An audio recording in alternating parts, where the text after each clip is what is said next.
Halo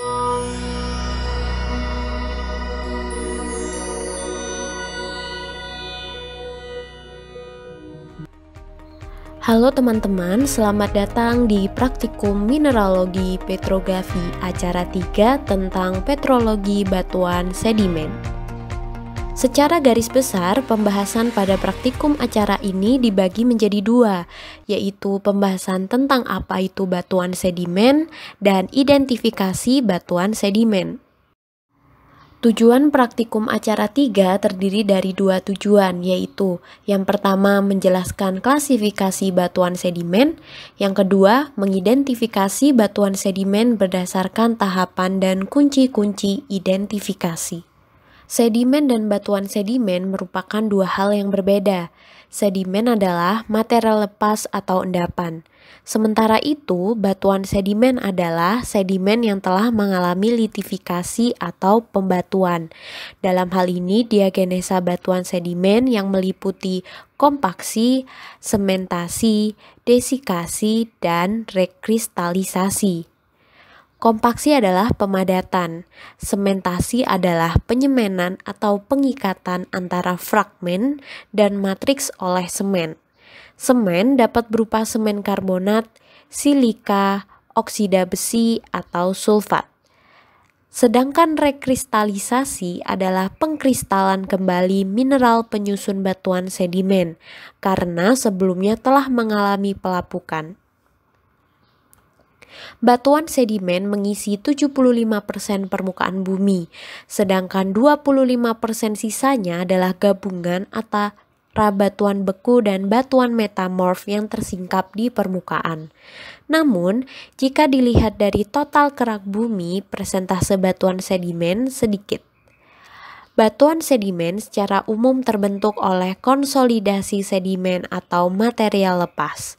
Sedimen atau material lepas tersebut dapat berasal dari detritus atau rombakan batuan, fosil, dan material lainnya yang telah mengalami pelapukan.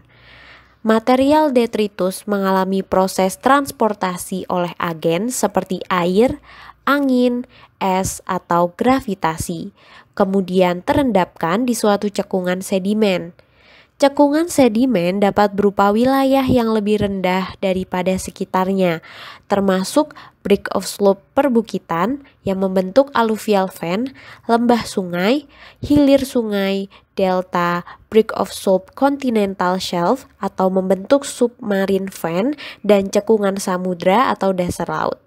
Sedimen yang terkumpul di cekungan tersebut akan mengalami kompaksi dan sementasi hingga terbentuk batuan sedimen.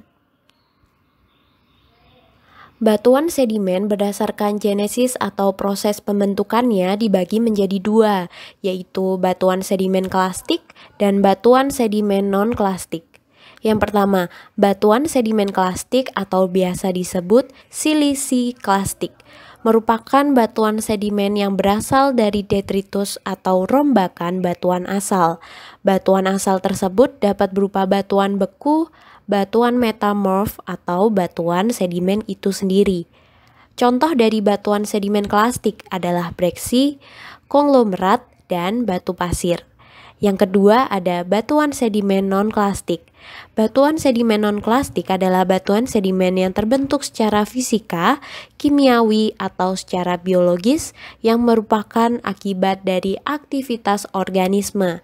Contoh dari batuan sedimen non-klastik adalah batu gamping tufan dan batu bara.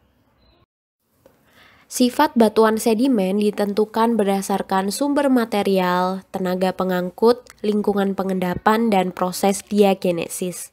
Yang pertama, sumber material menentukan komposisi mineral dari batuan sedimen. Yang kedua, tenaga pengangkut material yang dapat meliputi angin, air, ombak, dan es. Tenaga tersebut menentukan bentuk, ukuran, serta sortasi dari butir materialnya. Ketiga, lingkungan pengendapan berpengaruh pada struktur dan tekstur dari batuan sedimen. Yang keempat, proses diagenesis menentukan tekstur dan komposisi mineral serta sifat kimia. Identifikasi batuan sedimen didasarkan pada tekstur, komposisi mineral, serta struktur. Selanjutnya, kita akan membahas mengenai pemerian batuan sedimen klastik. Seperti yang sudah dijelaskan sebelumnya, identifikasi batuan sedimen didasarkan pada 3 aspek. Aspek yang pertama yaitu tekstur. Identifikasi tekstur didasarkan pada hubungan antar butir. Identifikasi batuan sedimen menggunakan tekstur dilakukan dengan melihat besar butir, sortasi, dan bentuk butir.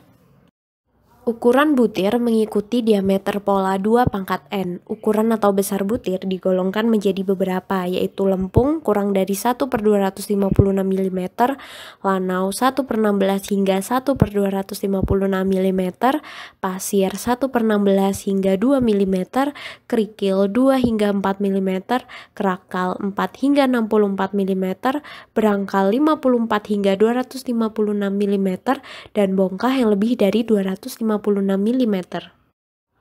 Batuan sedimen klastik dengan ukuran butir lempung jika berstruktur masif umumnya berupa batu lempung. Namun jika berstruktur laminasi atau lapisan tipis dinamakan shale atau serpih. Batuan sedimen berbutir lanau dinamakan batu lanau. Batuan sedimen berbutir pasir dinamakan batu pasir. Dan jika batuan sedimen berbutir kerikil atau lebih besar dinamakan breksi jika butiran menyudut, atau konglomerat jika butiran membundar. Ukuran butir juga dapat menunjukkan lingkungan pengendapan. Ukuran butir yang besar menunjukkan bahwa lingkungan pengendapan tidak jauh dari sumber protolit, dan ukuran butir yang kecil menunjukkan bahwa lingkungan pengendapan jauh dari sumber protolit. Ukuran butir juga dapat menentukan urutan pengendapan, misalnya pada struktur sedimen gradasi. Pada gradasi normal, ukuran butir yang lebih besar diendapkan lebih dulu di bagian bawah, kemudian disusul ukuran yang lebih kecil. Pada gradasi terbalik atau reverse, ukuran butir yang lebih kecil diendapkan lebih dulu karena densitas besar, kemudian disusul oleh ukuran butir yang lebih besar atau kasar.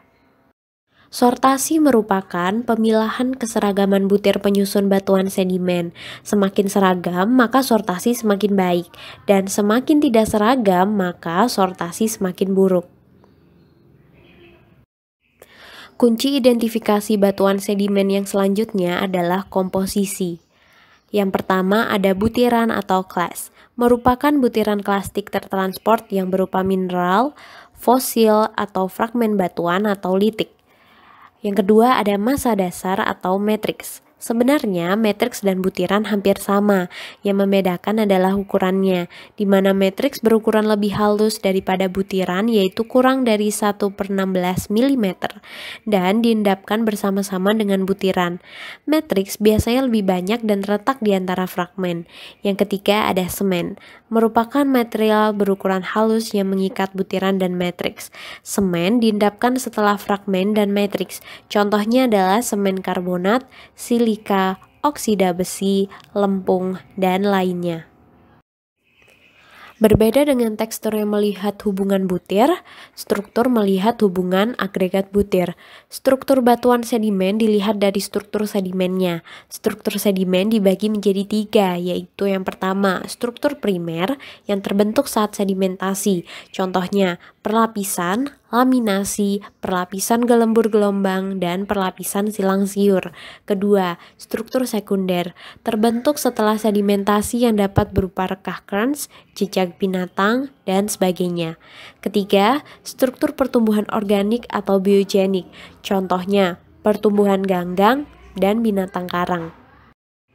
Selanjutnya kita akan belajar tentang pemerian batuan sedimen non-klastik. Prinsip identifikasi batuan sedimen non-klastik mirip dengan batuan sedimen klastik, yaitu melibatkan tekstur dari batuan sedimen non-klastik diamati dari mineralnya, di mana bentuk mineral dibagi menjadi 2, yaitu kristal dan amorf. Kedua bentuk mineral tersebut menjadi pembeda tekstur batuan sedimen non-klastik. Yang pertama ada kristalin. Kristalin terdiri dari kristal-kristal yang interlocking, yaitu kristalnya saling mengunci satu sama lainnya.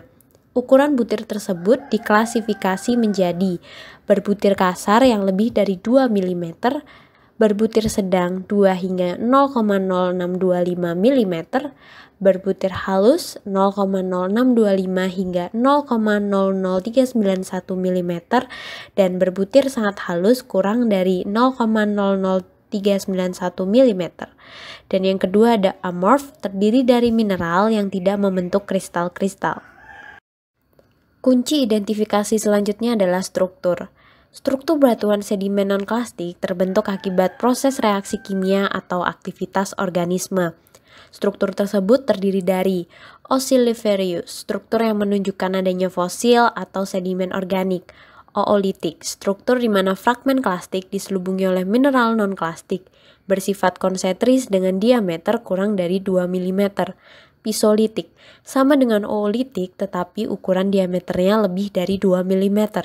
Konkresi, sama dengan oolitik namun tidak konsentris.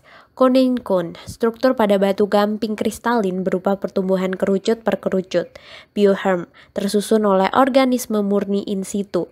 Biostorm, seperti bioherm namun bersifat klastik. Septaria, sejenis konkresi tetapi memiliki komposisi lempungan. Ciri khasnya adalah adanya rekahan-rekahan tak teratur akibat penyusutan bahan lempungan tersebut karena proses dehidrasi, yang melalui celah-celahnya terisi oleh mineral karbonat. Goodie, banyak dijumpai pada batu gamping berupa rongga-rongga yang terisi oleh kristal-kristal yang tumbuh ke arah pusat rongga tersebut. Kristal dapat berupa kalsit maupun kuarsa.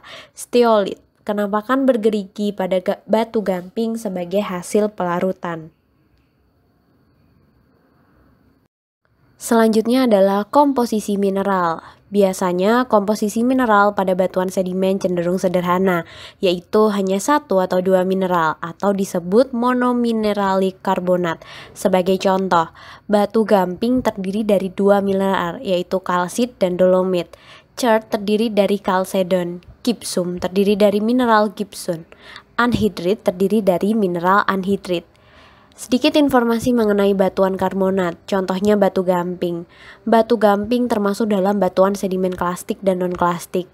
Batu gamping klastik contohnya adalah kalsirudit yang memiliki ukuran gravel lebih dari 2 mm, kalkarenit yang memiliki tekstur berukuran pasir, dan kalsilutit yang memiliki ukuran lanau dan lempung kurang dari 1/16 mm. Sementara itu, batu gamping non-klastik berasal dari bagian organisme yang mengeras, contohnya batu gamping terumbu. Atau bisa juga hasil presipitasi larutan karbonat menjadi kristal, contohnya pada batu gamping kristalin. Setelah kita bahas tentang pemerian batuan sedimen, maka secara umum identifikasi batuan sedimen dapat dilakukan dengan cara: yang pertama, siapkan sampel batuan sedimen. Kedua, tentukan apakah batuan tersebut klastik atau non-klastik. Ketiga, tentukan tekstur batuan seperti ukuran, sortasi, dan juga bentuk butir. Dan struktur, tentukan komposisi mineral. Berdasarkan tekstur, komposisi kimia, dan struktur, tentukan nama batuan sedimen tersebut. Berikut referensi yang dapat digunakan untuk mendalami materi tentang batuan sedimen. Sekian materi yang disampaikan dalam video praktikum mineralogi dan petrografi acara 3. Terima kasih dan selamat mengerjakan.